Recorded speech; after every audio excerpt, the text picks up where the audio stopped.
Hello, my name is Kathy Bauer, and I am a certified brain health coach through the Amen Clinics, and I'm founder of Don't Lose Your Mind. Today, we're going to go through proactive approaches to lower your risk of Alzheimer's and dementia. What we'll do is start out with talking a little bit about Alzheimer's and dementia, the similarities and differences, and continue on from there. So let's go ahead and dive in. Alzheimer's and dementia are often used interchangeably, but they're not the same thing. Today, we'll discuss the differences between Alzheimer's and dementia, their similarities, causes, the various types of dementia, how doctors diagnose these conditions, and explore alternative treatments for managing the symptoms. Dementia is an umbrella term used to describe a group of symptoms affecting cognitive functioning, including memory loss, impaired judgment, and difficulty with language and problem solving. Various underlying diseases and conditions cause dementia. Alzheimer's disease is the most common form of dementia, accounting for about 60 to 80% of the cases. Both Alzheimer's and dementia involve cognitive decline, memory impairment, and difficulties with daily functioning. They can both affect thinking, behavior, and social skills. However, dementia is a broader term encompassing several conditions, while Alzheimer's refers specifically to the disease characterized by the accumulation of amyloid plaques and tau tangles in the brain. Alzheimer's disease is primarily caused by a combination of genetic, lifestyle, and environmental factors.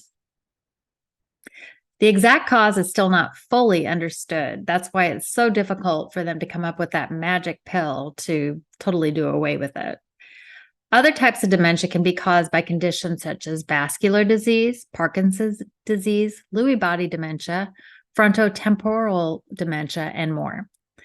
Some causes are reversible, such as medication side effects, for example, infections like Lyme disease, or nutritional deficiencies.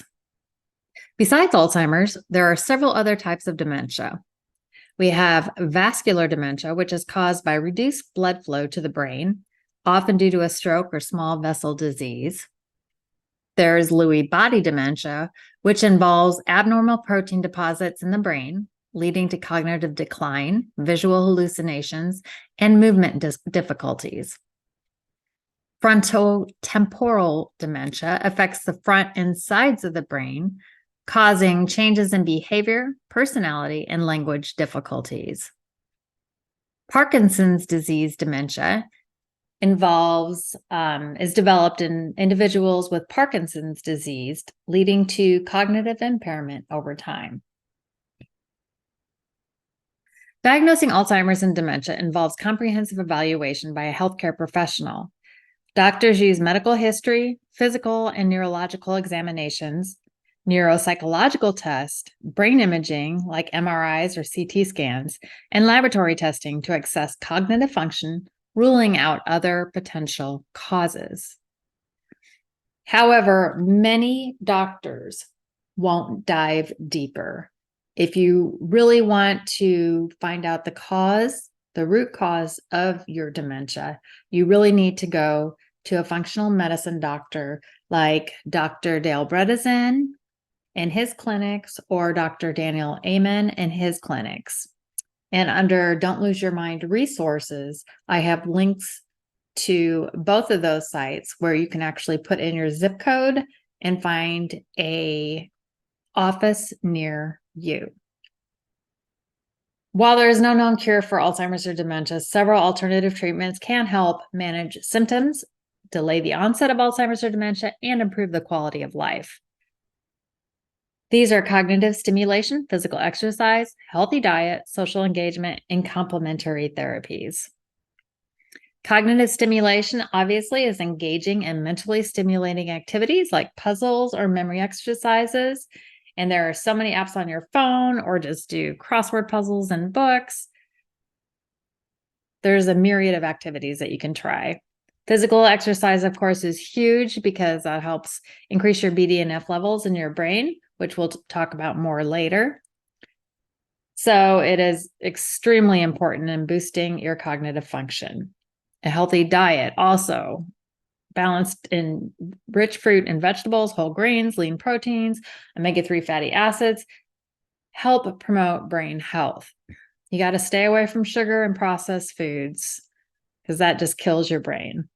Social engagement also is very, very important. You need to stay socially active and maintain relationships, and that helps prevent cognitive decline. So if your husband tells you don't need to go out, you do need to go out. Don't go out drinking and get drunk because that decreases your cognitive function. However, go out and have a game night with friends, or go out and just have a dinner get together. But the point is staying socially active. Also, complementary therapies.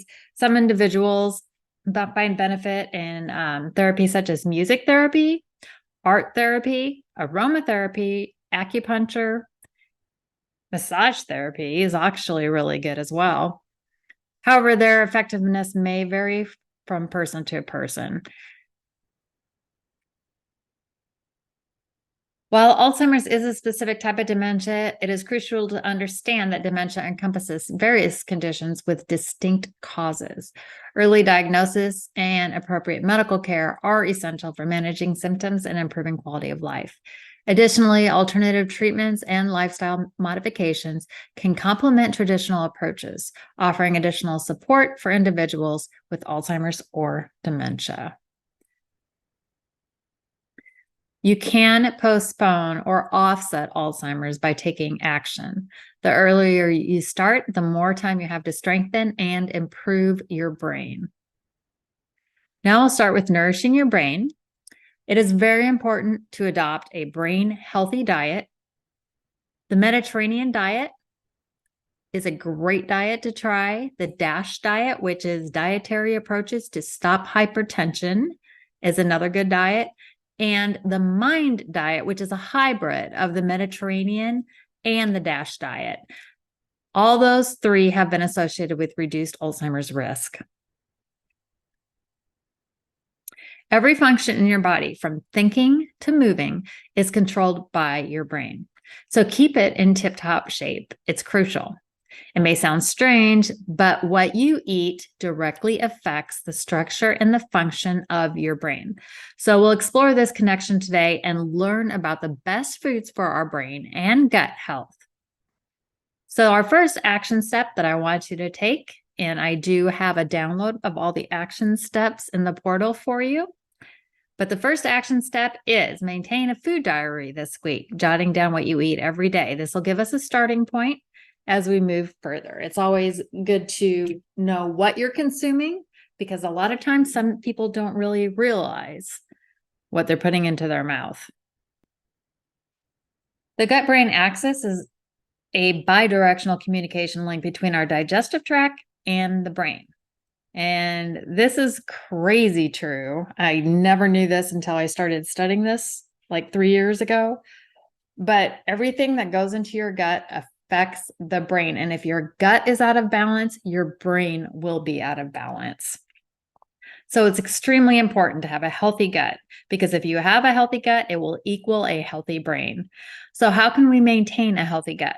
The answer is by fostering a diverse microbiome with probiotics, which are live beneficial bacteria, and prebiotics, foods for these bacteria. So the best foods for your gut are like natural yogurt, kefir, kimchi, sauerkraut, whole grains, bananas, and asparagus.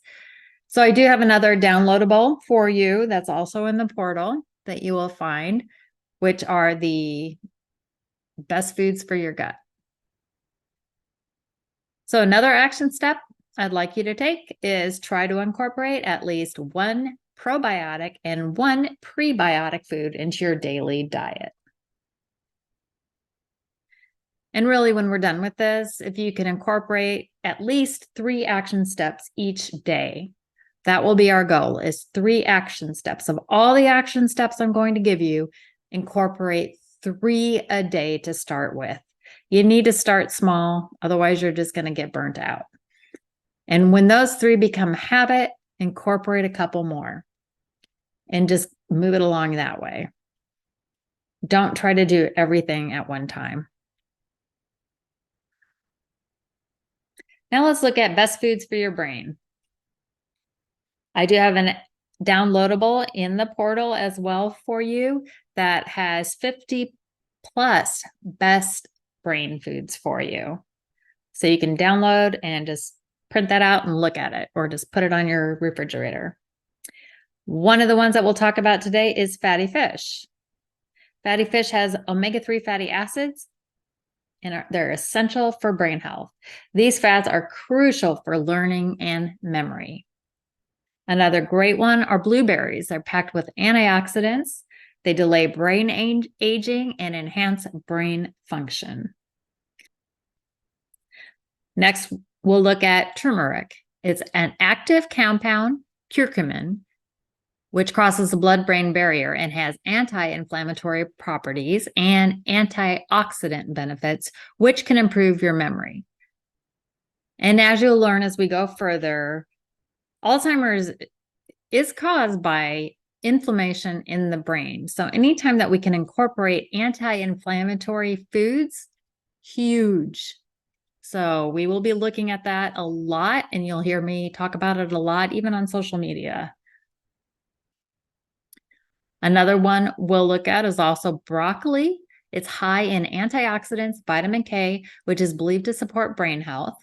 Pumpkin seeds, which are rich in antioxidants and a rich source of magnesium, iron, zinc, and copper. So when it's Halloween and you're digging out those pumpkin seeds, don't throw them away.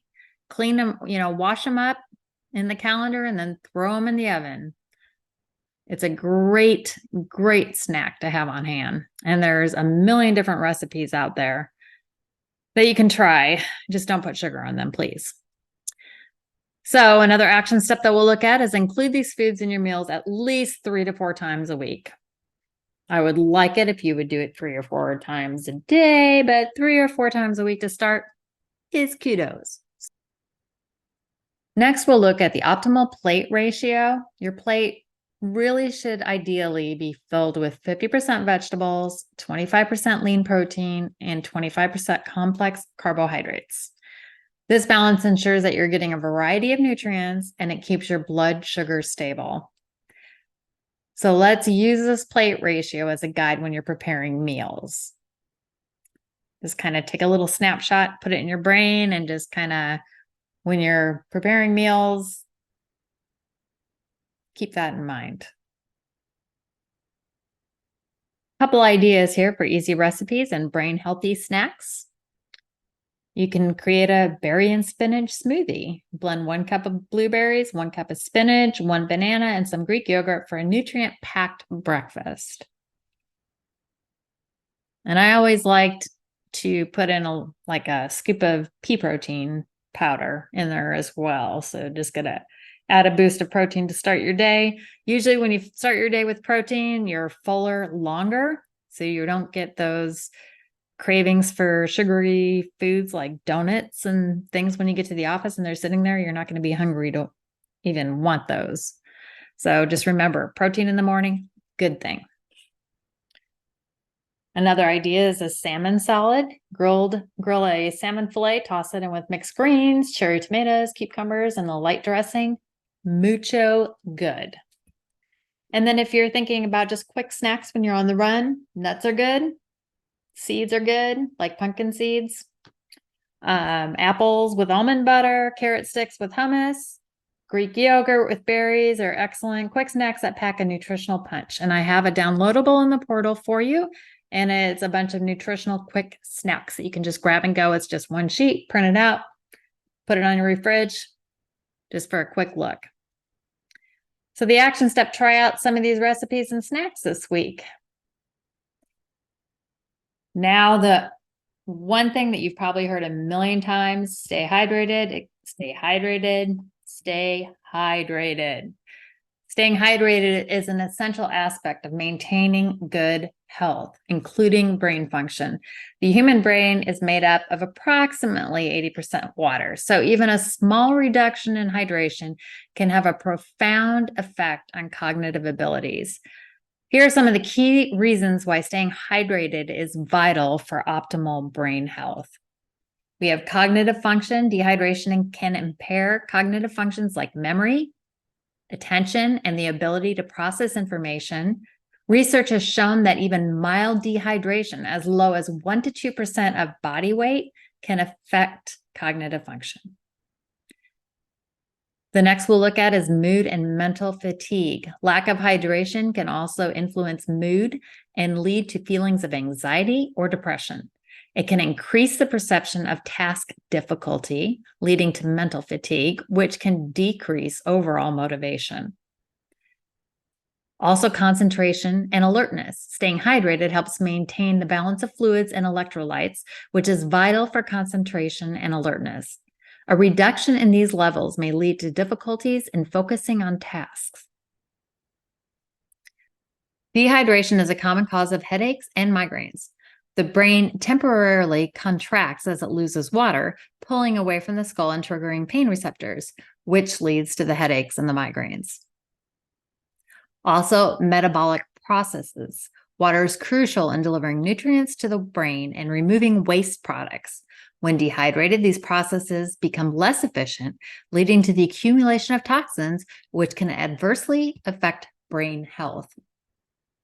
Chronic dehydration may lead to changes in the brain structure and volume. Though research is still emerging, there's evidence that it could have a long-term effects on the brain's physical makeup. Temperature regulation. The brain is sensitive to changes in body temperature. Water helps regulate temperature, and dehydration can lead to overheating, which may also affect brain function. And believe it or not, hydration also can affect your sleep quality. Adequate hydration supports good sleep quality, and sleep is vital for cognitive function and overall brain health, which we'll talk about later. Dehydration can lead to sleep difficulties, impacting brain performance over time. Now, let's look at some tips for staying hydrated. Drink regularly. Don't wait until you're thirsty to drink water, as thirst is already a sign of dehydration. Remember, you do want to drink half your body weight in water a day. So if you're 120 pounds, you need to drink 60 ounces of water a day. A good rule of thumb is try to get most of your water intake done before 6 p.m. at night, so you're not up peeing all night, because that will disrupt your sleep. Also, you can choose hydrating foods, but those aren't substitute for water. You still want to drink half the body weight in water a day. But hydrating foods is an extra boost. So you want foods high in water content like fruits and vegetables, watermelon, lettuce. Just choose hydrating foods. Number 3, avoid excessive alcohol and caffeine. Both alcohol and caffeine can lead to dehydration, so consume them in moderation. Number 4, monitor physical activity. Exercise and heat increase the need for water, so be sure to adjust your intake accordingly. So if you're doing a lot of working out that day and you're sweating profusely, replenish your water intake.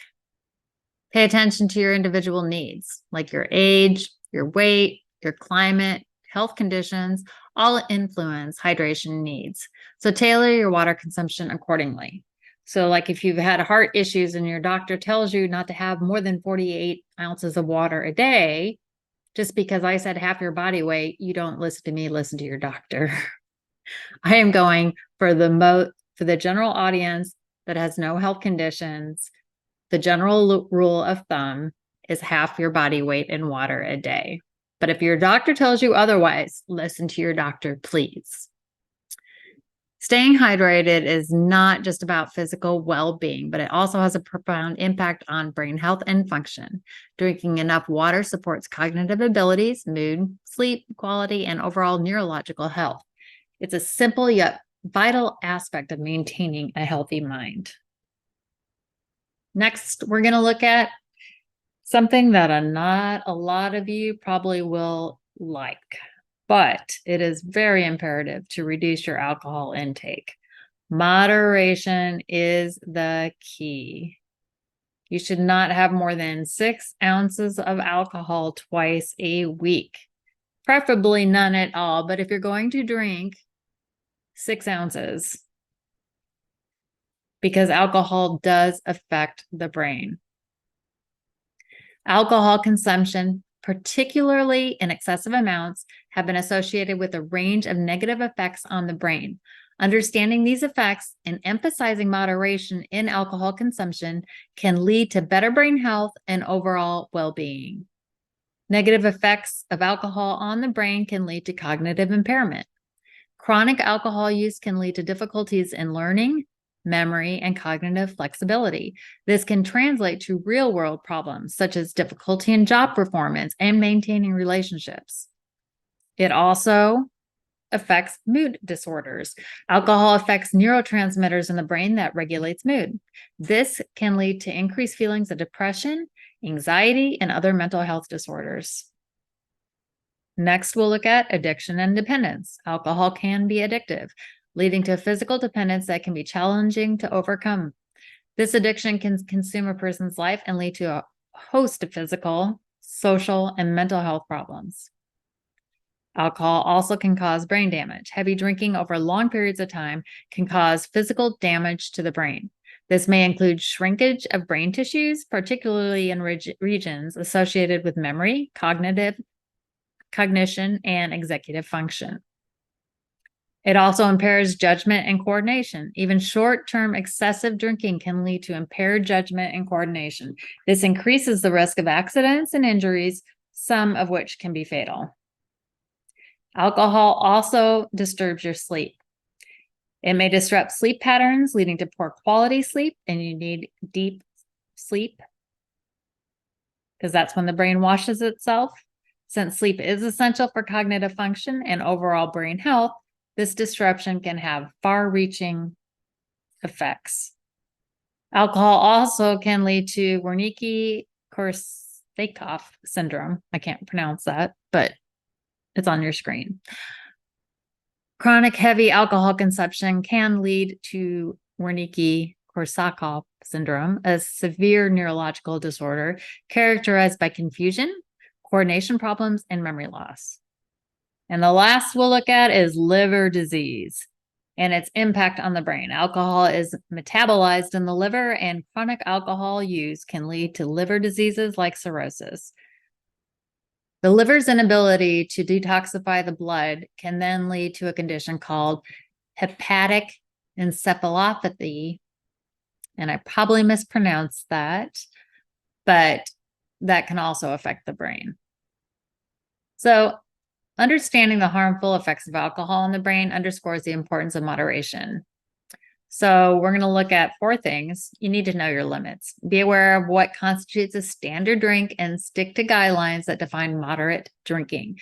This often means up to 1 drink per day for women and to 2 for men, but this can vary depending on various factors. And again, Dr. Amen, my brain coach, who I follow, says 6 ounces twice a week, max. He does SPECT scans. He sees the effect of alcohol in the brain. It's just not good for the brain.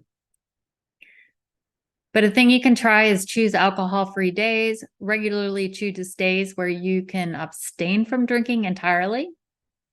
And as you do this, it'll get easier and easier. If you absolutely cannot give up alcohol, seek professional help. If you find it challenging to control your drinking, don't hesitate to seek professional assistance. Also, educate yourself and others. Be aware of the risk, and sharing this information with others can foster a culture of responsible drinking. In conclusion, alcohol's negative effects on the brain are considerable, affecting cognition, mood, physical health, and more. Emphasizing moderation and being mindful of consumption can protect the brain and promote overall wellness. It's essential to approach alcohol with awareness and responsibility, recognizing that moderation truly is the key. Now let's look at a little bit more fun ideas to engage your mind. Engage in activities that challenge your mind, like puzzles, reading, writing, or learning a new language. Like our bodies, our brains need exercise to stay fit. Mental activities stimulate new connections between nerve cells and may even help the brain generate new cells, developing neurological plasticity and building up a functional reserve that provides a hedge against future cell loss. Any mentally stimulating activities can help build your brain, and it's never too late to start. So the action step that I want you to take is identify which mind-challenging activities you currently engage in and which new ones you might enjoy. Don't just do one. Your brain has a ton of different regions, and you want to work out every area of your brain. So you need to change it up and try different things. So let's look at some of the mind-challenging activities. You got puzzles like crossword puzzles, Sudokus, Rubik's Cubes, jigsaw puzzles. They can all enhance problem-solving and critical thinking skills. Reading helps to build a robust neural network in your brain, improving memory and cognitive functions. Writing, particularly by hand, stimulates areas of the brain responsible for thinking, language, and working memory. Learning a new language can also challenge and boost your problem-solving skills, improve your memory and concentration, and enhance multitasking abilities. So choose at least one of these activities to include in your weekly routine. In reading, when I say reading, I do not mean listening to books, because reading an actual physical book is better for you mentally than just listening to a book. I mean, it's good to listen to books too if you can't or don't have time to read them, but it's better for your brain to actually physically pick up a book and read the book. Just saying.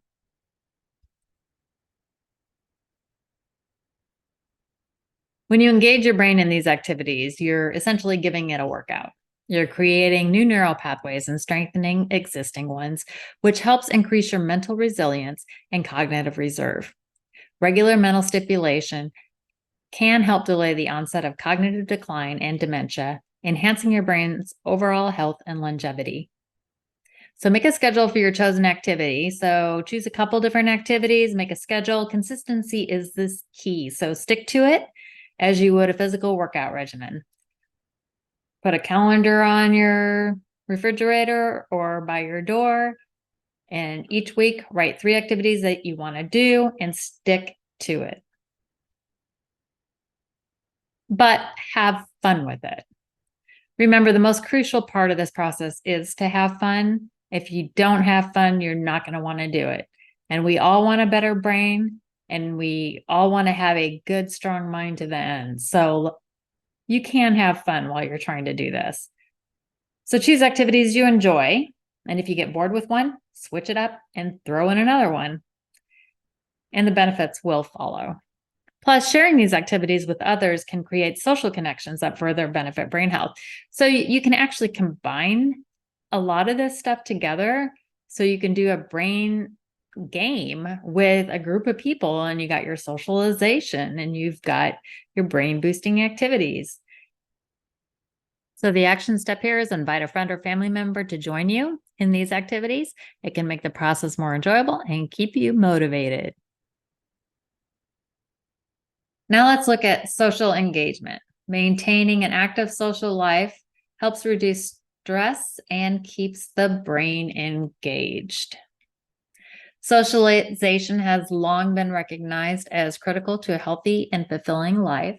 However, its significance goes beyond mere enjoyment and connection. In recent years, research has shown that maintaining an active social life can play a vital role in delaying the onset of Alzheimer's disease. So let's look at how socialization benefits the brain, the correlation between isolation and Alzheimer's disease, and why it's important not to overlook socialization for individuals with Alzheimer's.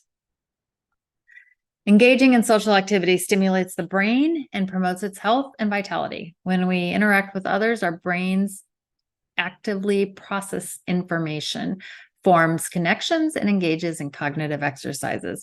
These processes can help build a cognitive reserve, a buffer that enables the brain to better cope with the challenges of aging and neurodegenerative diseases such as Alzheimer's. Socialization enhances the brain's ability to adapt and change, strengthens neural networks, and supports cognitive resilience.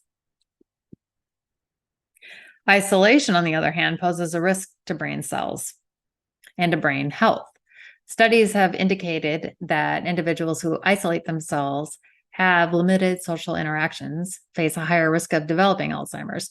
Chronic loneliness and social isolation can increase stress, inflammation, and cognitive decline. In addition, the lack of mental stimulation and emotional support contributes to the deterioration of brain function over time. It is essential to recognize that socialization is a lifelong endeavor. While the brain benefits of socialization are particularly relevant to older adults, the impact of social engagement extends throughout our lives. Building and maintaining social connections from childhood to old age creates a foundation for brain health and well-being. Every stage of life offers opportunities for socialization, from play dates and friendships in the early years to community involvement and family interactions in adulthood. For individuals already living with Alzheimer's, socialization remains important for their overall well-being. Engaging in the social activities tailored to their abilities helps them maintain cognitive function, emotional connection, and a sense of identity. In addition, encouraging interaction with loved ones, participating in support groups, and having individuals with Alzheimer's join in community events can significantly improve their quality of life. Meditation and mindfulness. Regular practice helps reduce stress, improves memory, and increases focus. Meditation is a practice where we use a technique such as mindfulness, or focusing the mind on a particular object, thought, or activity to train attention and awareness and achieve a mentally clear and emotionally calm and stable state. Mindfulness, on the other hand, is a type of meditation where you focus on being intensely aware of what you're sensing and feeling in the moment without interpretation or judgment. So sometime this week, I want you to identify a quiet, comfortable place in your home where you can actually meditate undisturbed. And if you have no place, you can close the bathroom door and sit on the bathroom floor for 5 minutes. Research shows that regular meditation can change the brain's structure and function for the better. It enhances connectivity between the brain regions, improves memory, increases attention span, and helps us regulate our emotions. The magic ingredient here is regularity. Just as you wouldn't expect to build muscle after a single workout, the brain benefits of meditation come from consistent practice. So commit to a set meditation time each day, even if it's just 5 minutes to start. And meditation doesn't have to be anything more than just breathing in for a count of 4, holding for a count of 4, and breathing out for a count of 4 for 5 minutes. Just get in the practice of doing something. Meditation is simpler than most think. Here's a basic practice for beginners. Sit or lie comfortably in a quiet, peaceful place. Close your eyes. Breathe naturally. Don't try to control your breath. Focus your attention on your breath and how your body moves with each inhale and exhale. If your mind wanders, that's okay. Just bring your focus back to your breathing. Mindfulness takes practice. Just focus on awareness of your current state without judgment. For instance, if you're feeling stressed, instead of trying to escape it, acknowledge the feeling and how it's affecting your body and breathe. Use the steps above for our action step this week, just to start a daily meditation routine. And again, 5 minutes is fine. Just do it for 5 minutes a day. You'll definitely feel a difference afterwards. Remember, the journey of mindfulness is about understanding, acceptance, and the consistent practice of focusing our attention on the present. Take it one breath at a time, and you'll start seeing the benefits in no time. I do have a downloadable for different links, free links in your portal. And Insight Timer is a good app for guided meditation. So you can always just go to that free link, download, and check out them. I think I have a couple other ones on that download as well that you can check out. And YouTube, millions of different meditation videos on that. So just find something that you like and try that. I mean, if you don't like something, don't do it. There are so many different options out there. You can find something that you enjoy. Next is exercise. And this is something I've actually been doing my entire life because I enjoy it. Well, not every day, but I make myself do it. But I'm always glad that I did it. So, but for the most part, you only really need for it to benefit your brain. You only really need about 150 minutes of moderate intensity exercise a week, or 75 minutes of high intensity exercise. But that's high, I mean, extreme high intensity. So it's easier just to aim for the 150. So it's 5 days a week, 30 minutes a day. Get that in, you'll be good to go. Physical exercise is not just about building muscles and stamina. It's also a powerful tool for enhancing brain health. Let's learn more about the brain boosting benefits of regular exercise. Regular physical activity increases heart rate, which pumps more oxygen to the brain, and the brain needs oxygen to function. It also aids in the secretion of hormones that promote the growth of brain cells. Exercise improves mood, sleep, and reduces stress and anxiety. But perhaps one of the most exciting benefits of exercise is its impact on brain-derived neurotrophic factors, or BDNF. So today I want you to record your current level of physical activity. How often do you exercise? What types of exercise do you engage in? Just jot that down on a sheet of paper. And if it's nothing right now, but we're going to change that. You'll definitely decide to start exercising after you see what BDNF can do. BDNF is a protein that supports the survival of existing neurons. It encourages the growth and differentiation of new neurons and synapses, and it's essential for long-term memory. So today I want you to incorporate a form of physical activity into your daily routine, whether it's a brisk walk, a bike ride, yoga, weight training, or just dancing with the kids in the living room. Just aim for 30 minutes of exercise per day. And again, make it fun. You can play tennis, you can do pickleball, you can hop on one foot, you can have a jump roping tournament with your kids, or a dance off with your kids, or check different things on YouTube and try something fun. The point is, get moving for 30 minutes a day. While any form of exercise is better than none, some types particularly benefit brain health. Aerobic exercise, activities like running, cycling, or even brisk walking, increase blood flow and acts as a sort of fertilizer for the brain, boosting the growth of new neurons. Strength training, weightlifting over time, enhances working memory and cognitive processing speed. Yoga and Tai Chi are really good. They're mindful exercises, and they can decrease stress and anxiety, improve mood, and boost focus and memory. So pick one of the exercises from each category to include in your daily or weekly routine. Variety will keep your workouts interesting and challenging different parts of your brain. So if you do one activity one day and you decide it's not for you, pick another one. There are a million of different activities out there. I heard of something called flamenco dancing, and I think you can YouTube it and see that. Just do that for 30 minutes. Just try different things. Get bored with one thing, try something else. The point is, just keep moving. Consistency is key. Exercise needs to be consistent to reap its brain health benefits. Regular physical activity leads to increased brain function, improved mood, better sleep, and a reduction in stress and anxiety over time. Remember, create a consistent exercise schedule and stick to it. And if for some reason you can't get in 30 minutes 5 days a week, start with 10 minutes 5 days a week and build up. Once you get in the habit, it'll be easier for you. Now let's look at sleep.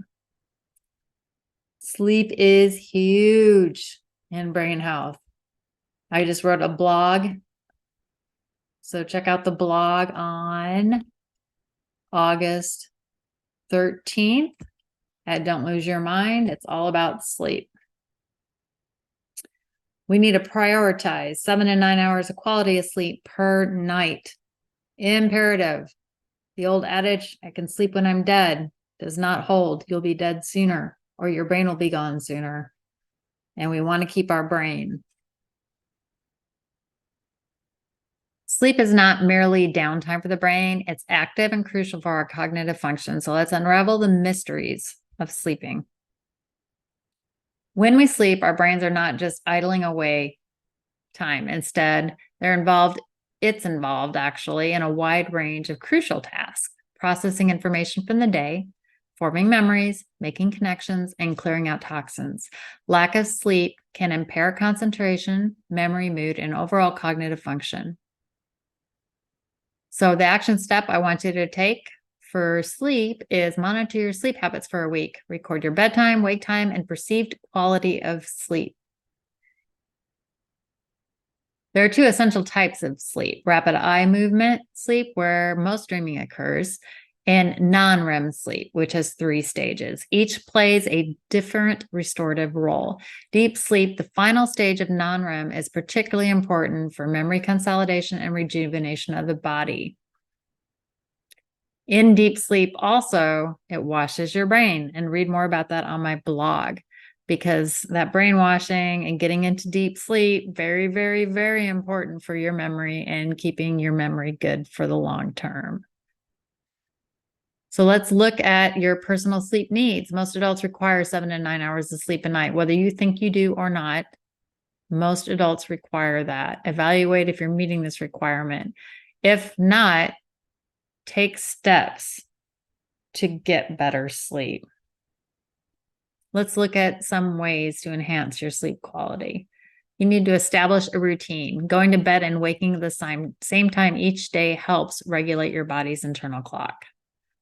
And it may take some time to establish, but you need to have a regular bedtime and a regular wake time every day.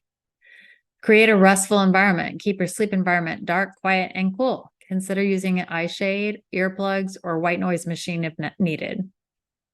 I have to use a white noise machine or I can't sleep because it kind of blocks out all the noise from outside. But everybody has their thing, so do what's right for you.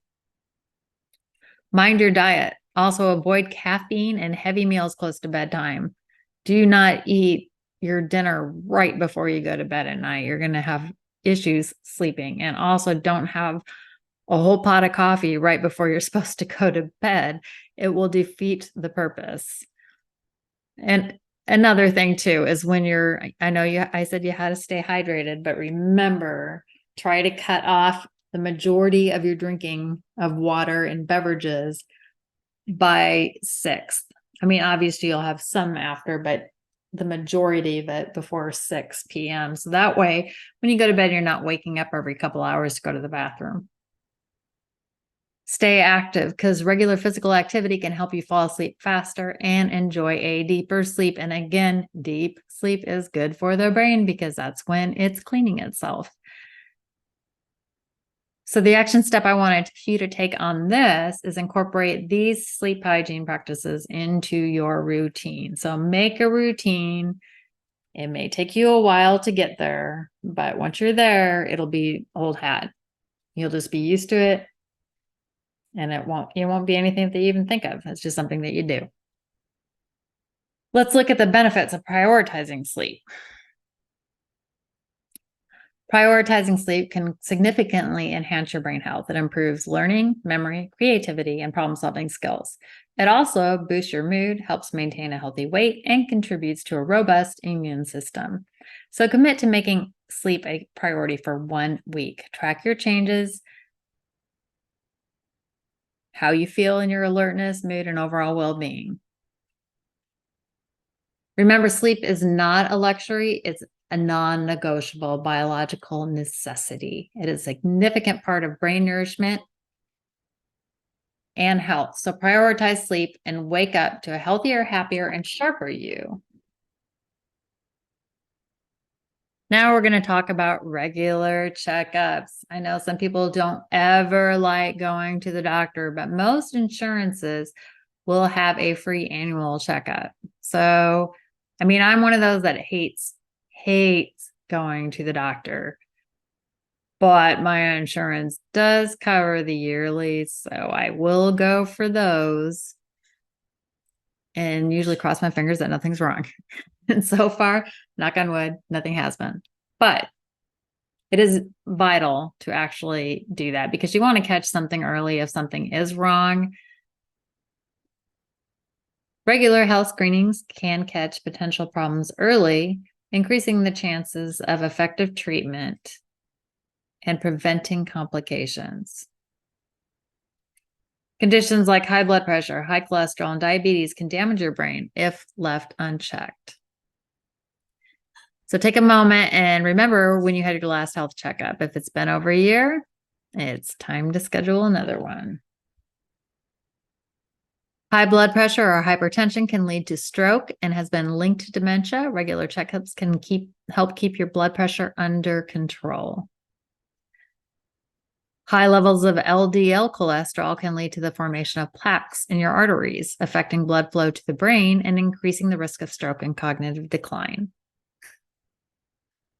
And it's important to get a diabetes screening. Dr. Dale Bredesen has termed Alzheimer's type 3 diabetes because sugar has such an impact on the inflammation in the brain. And it's just not good. You have to cut out sugar. High blood sugar can damage blood vessels over time, and it impairs blood flow to the brain and potentially leads to cognitive difficulties. So if you're due for any of these screenings, make sure you get in there and get it checked. Staying on top of these health metrics is a powerful way to protect your brain health. In addition to these screenings, maintaining a healthy lifestyle that includes a balanced diet, regular exercise, adequate sleep, and mental stimulation is key to optimal brain health. Conditions like depression, chronic stress, and anxiety can have a significant impact on our cognitive function and increase our risk of Alzheimer's and dementia. Our mental health is deeply intertwined with our cognitive function. Prolonged stress, anxiety, and depression can harm the brain, causing changes in brain structure and function, impacting memory and thinking skills, and increasing the risk of dementia.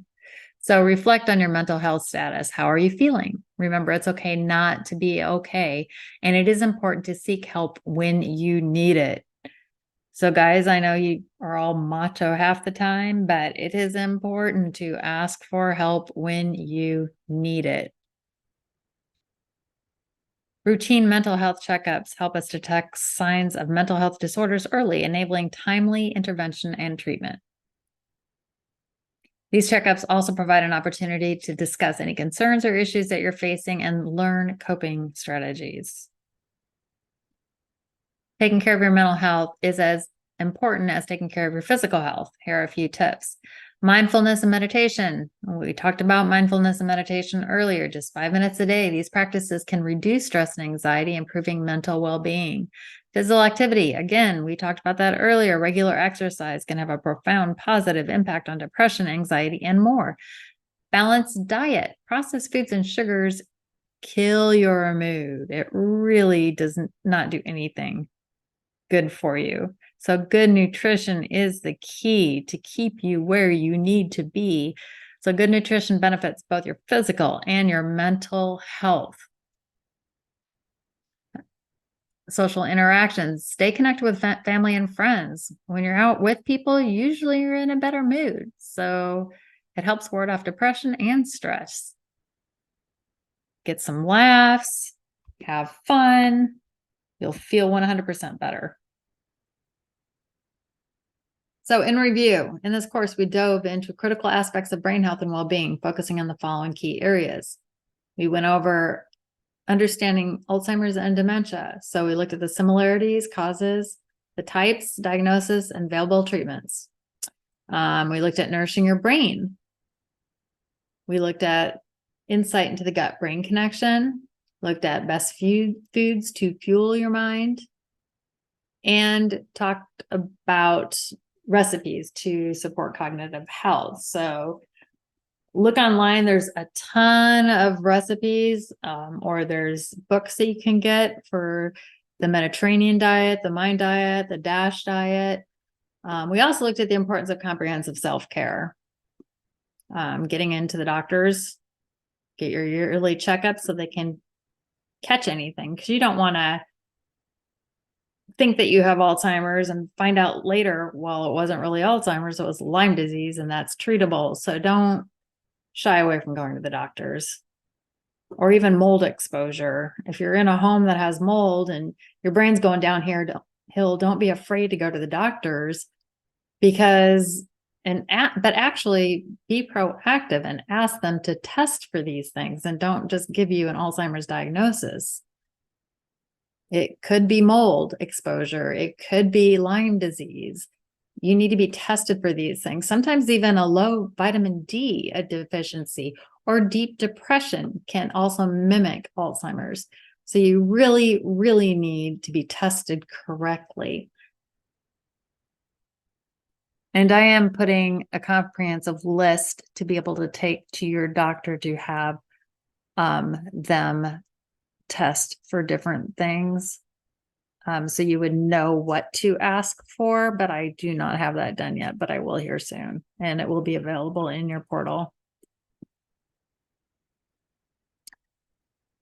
Also, we talked about the importance of staying hydrated, understanding the role of hydration plays in mental clarity, and also reducing or eliminating alcohol. It is important to be mindful, everything in moderation. Also, the importance of engaging your mind. So puzzles, continuous learning, socialization, reading and writing, all things to stimulate your mind. And meditation, exploring the calming effects of meditation on the brain. So if you're having a stressful day, breathe for 5 minutes. Even if you have to go, if you're at work and you need to go lock yourself in the bathroom stall, just go in there. 5 minutes, you get a 10-minute break. Also, exercise. Recognize the positive impacts of regular physical exercise on the body and on the mind. Sleep. So very important for eliminating toxins. You got to get into that deep sleep, and regular checkups. Emphasize, again, the importance of consistent medical oversight. In your portal, so you will find easy to access downloads that will assist you in implementing these steps. So you can print out the guides for the action steps, the recipes, actually not recipes. I have a quick snack guide, but recipes you can find like in the Mediterranean diet books. You can find a ton of different recipes online for brain healthy recipes. One huge thing is remember, stay away from processed foods, sugars, etc. I also have a brain food list, gut health food list. I have a list of helpful links and more. So those are all available for you to download in your portal. Most of them are just on one page. I do have, I think there's a couple that are 3 pages, I think. But most of them are just 1-page downloads. And I don't have a lot of color on them. So they're easy to print out. And they're not going to use up all your ink. So keep them on hand as invaluable tools in nurturing your mind and your overall wellness. And if you have any questions, don't hesitate to reach out to me at support@don'tloseyourmind.com. And remember to go into the community and the portal, because if you have any questions, people are there to help you. And we will be having challenges in the portal and different things to help you keep engaged. Also, don't forget to sign up for your email list, because I will be sending out updates and different things that I find for you to look at. And I want to end our course with a health disclaimer. I am not a medical professional. I am a certified brain health coach. I am not providing healthcare, medical, or nutritional therapy services, or attempting to diagnose, treat, prevent, or cure of any physical, mental, or emotional issue. The information I share and recommend does not guarantee you will not get Alzheimer's or dementia. The information provided on Don't Lose Your Mind is for informational purposes only and is not intended to substitute professional medical advice, diagnosis, or treatment. Always seek advice from your physician or other qualified healthcare provider before undertaking a new health regimen. Do not discard medical advice or delay seeking medical advice because of information you read on don'tloseyourmind.com or its links. Do not start or stop many medications without speaking to your medical or mental health provider. All information on don'tloseyourmind.com. Its webinars and its courses are for informational purposes only. They do not constitute medical advice of any kind or any kind of patient-client relationship.